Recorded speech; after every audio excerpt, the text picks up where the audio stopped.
Saudara-saudari, marilah kita mendengarkan renungan dengan judul Berdamai Dahulu, yang berdasarkan pada Injil Matius bab 5 ayat 23 sampai 24.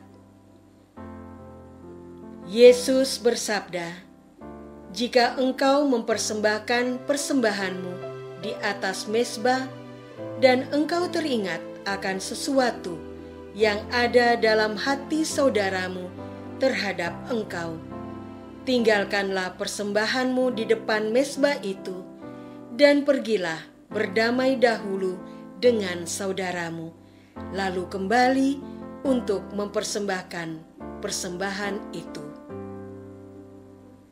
Dalam nama Bapa dan Putra dan Roh Kudus. Amin.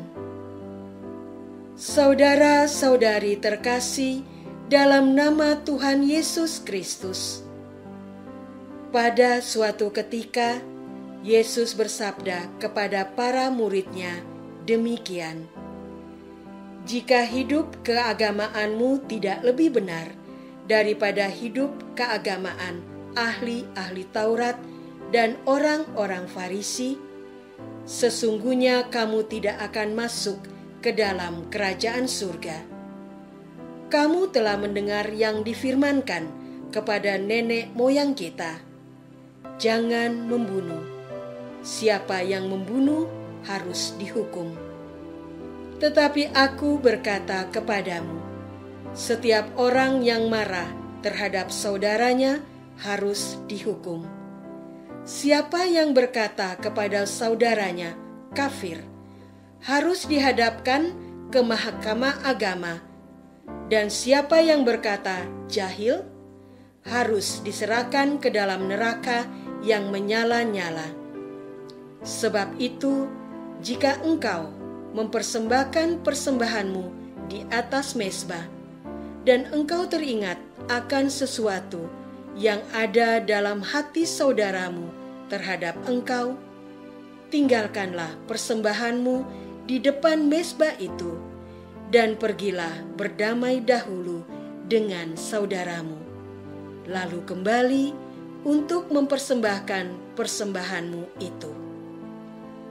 Segeralah berdamai dengan lawanmu selama engkau bersama-sama dengan dia di tengah jalan, supaya lawanmu itu jangan menyerahkan engkau kepada hakim, dan hakim itu menyerahkan engkau kepada pembantunya, dan engkau dilemparkan ke dalam penjara. Aku berkata kepadamu, sesungguhnya engkau tidak akan keluar dari sana sebelum engkau membayar hutangmu sampai lunas." Saudara-saudara terkasih, persaudaraan adalah lawan dari permusuhan. Kerukunan berbeda dari pertikaian. Pengampunan menjadi penyelesaian atas dendam. Namun, banyak orang lebih memilih permusuhan, pertikaian, dendam kepada manusia lain. Sangat sulit untuk bersaudara, hidup rukun, dan mengampuni. Peperangan, terorisme, pembunuhan, kebencian yang menjadi berita sehari-hari di berbagai belahan dunia membuktikan belum bersaudaranya umat manusia.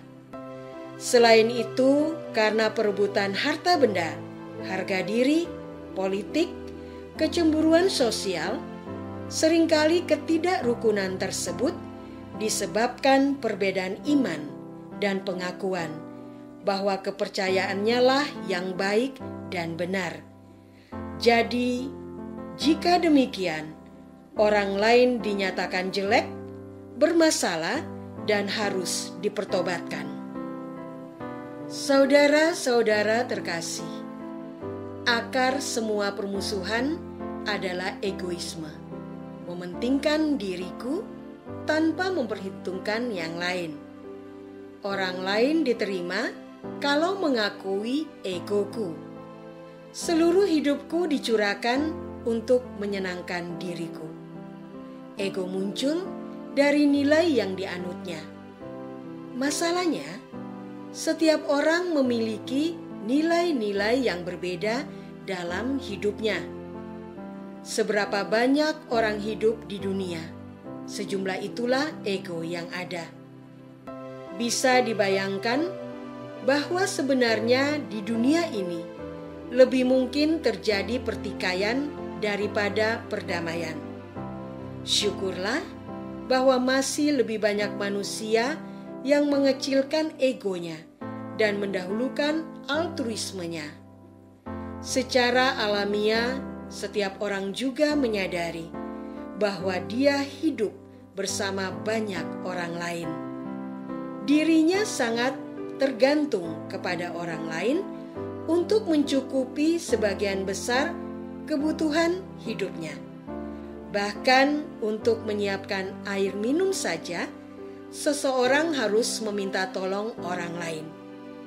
Kesadaran ini mendorong seseorang meninggalkan egoismenya dan mendahulukan hubungan baik dengan orang lain. Seseorang akan menjadi manusia sejati ketika ia membuka diri untuk hidup bersama manusia lain. Saudara-saudara terkasih, Tuhan juga tidak menyukai egoisme. Bukankah Tuhan sendiri memberikan dirinya untuk manusia dengan hidup, wafat, dan kebangkitannya?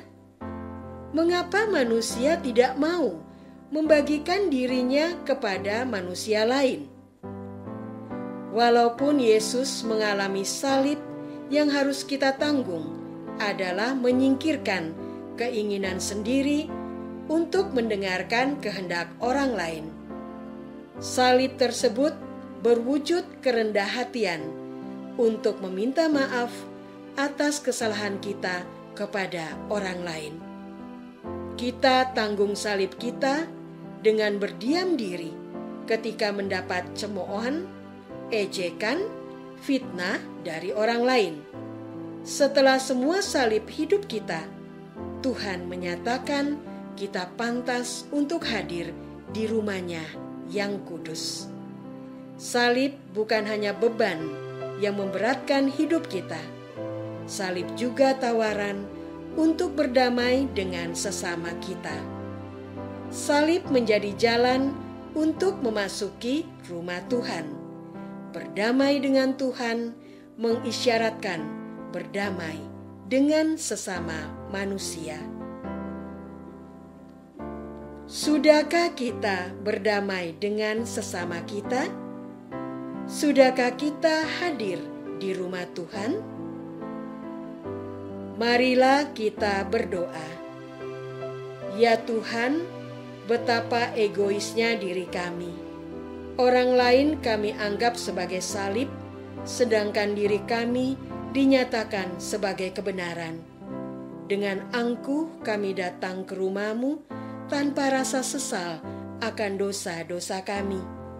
Syukur bahwa Tuhan mengingatkan kami untuk hadir ke rumah-Mu dengan rendah hati, dengan mengakui kesalahan dan berdamai dengan saudara kami. Engkaulah Tuhan kami, kini dan sepanjang masa. Amin. Semoga kita semua selalu dinaungi dan dibimbing oleh berkat Allah yang Maha Kuasa, Bapa dan Putra dan Roh Kudus. Amin.